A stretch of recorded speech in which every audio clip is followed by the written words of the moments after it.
Hey, Mom. Great job on the show. Really? So you don't think that I went overboard? Well, it's hard to say. Why don't you ask your stupid, pathetic husband? Is he upset? Wouldn't know. Never again want to go watch a show with us. Oh, thank God. We taped it. You want us to hide it? No, I want you to burn it.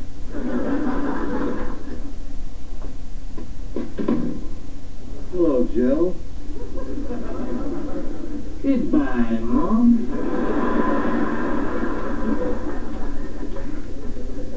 So I heard that you never made it home to watch the show. No, I didn't make it home to watch the show. Well, that's okay. This is really not interesting. You don't think? I was able to catch it at the hardware store in front of all my friends. How are they doing? You know, I really have been missing Benny. Benny's great. He's really great. He's been laughing a lot lately. As a matter of fact, they all been laughing a lot lately. They thought your performance is really funny. Tim, before you start overreacting, I think you should remember some of the things you've said on school talking about women, such as women are indecisive, my wife this, and my wife that. I'm paid to be a character on school. Oh, and your character just happens to be married to a character named Jill? Jill's a very common name. And the Jill that you said drew in her sleep, and the Jill that you said had bad morning breath was Jill. Those are the only two times I've ever mentioned your name specifically. You went on TV and said I was suffering a midlife crisis, told everybody that it was stupid to want another child. You called me fragile. Well, I was just trying to get a psychological perspective on men in general. I didn't mean you. The funny thing, the only one you mentioned was me. Well, no, I wasn't talking about you specifically. I was referring to the global you. Oh, yeah. The global me. Yeah. Well, now the global me is walking around without the globes. That's why it's so important that I listen to all of his ideas, no matter how stupid or pathetic. What? That I listen to all of his ideas, no matter how stupid or pathetic. What was I thinking?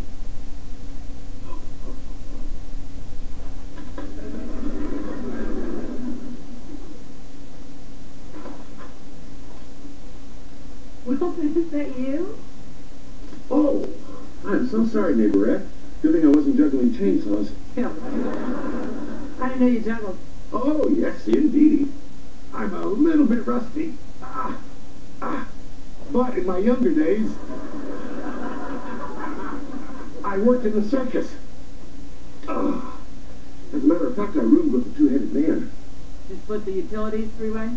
No, 5 ways. We also lived with Mickey the Lobster Boy and Margot the Human Corkscrew. I'm rooming with Tim the ticked-off toolman. I was on a talk show today and I said something good on my show.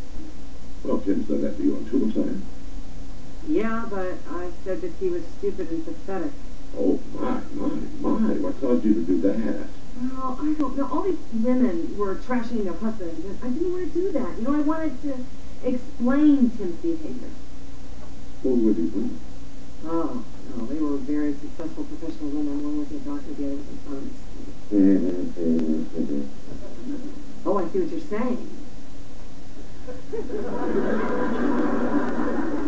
All I said was, Well, but what you meant was that the reason that I was analyzing Tim was because I was insecure around these successful women and felt that I needed to show off how much I knew about psychology. You make another good point. I was validated for what I said, so I went on and on and on and on. I sold Tim out, made myself look good. Wow. You're really tough on me sometimes, Wilson. But you don't make me feel judged. You are just a genius. How do you do that? I just tell them like it is.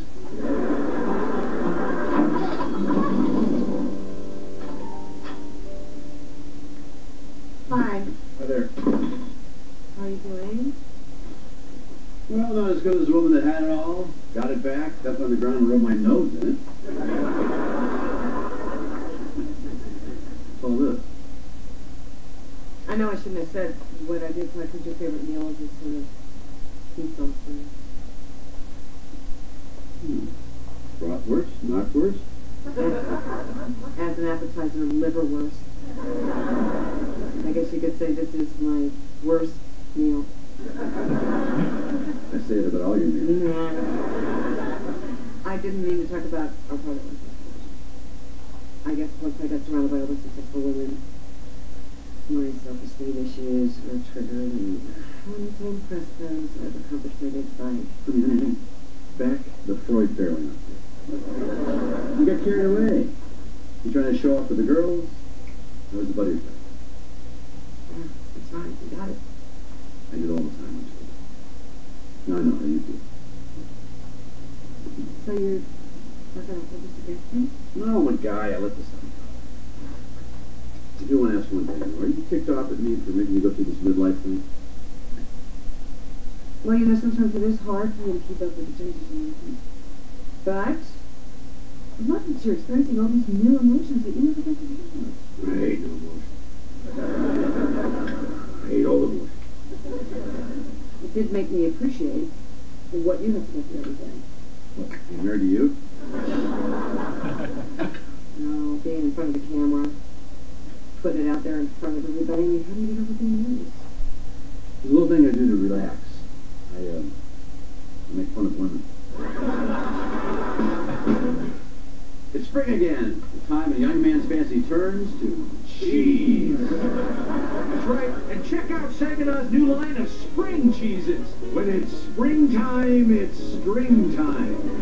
Bucky, pull me up a little bit of that string cheese. Saginaw cheese. Cheese is good.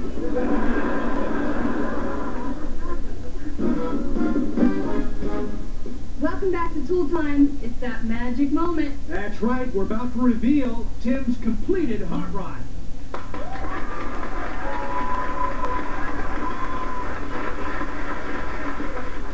Oh, thank God, I can't wait. I've never seen you this excited about a comic. I'm excited because it's finally finished. Yeah, we can get our lives back. Okay, on the count of 3, we're going to reveal Tim's totally tricked out 46 Ford convertible. Everybody, 1, 2, 3,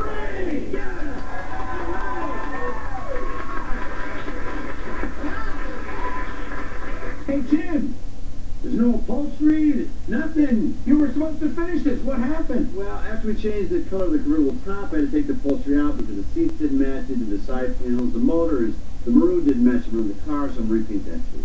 That's going to take like 3 months. Oh, yeah. Oh, No. Mouse drum roll, please.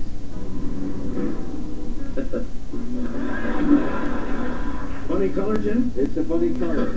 That Jill was this Jill. The only 2 times I've ever mentioned your names was that time, the Bangladesh. How are they? I'm missing them. In my younger days, I worked in the circus.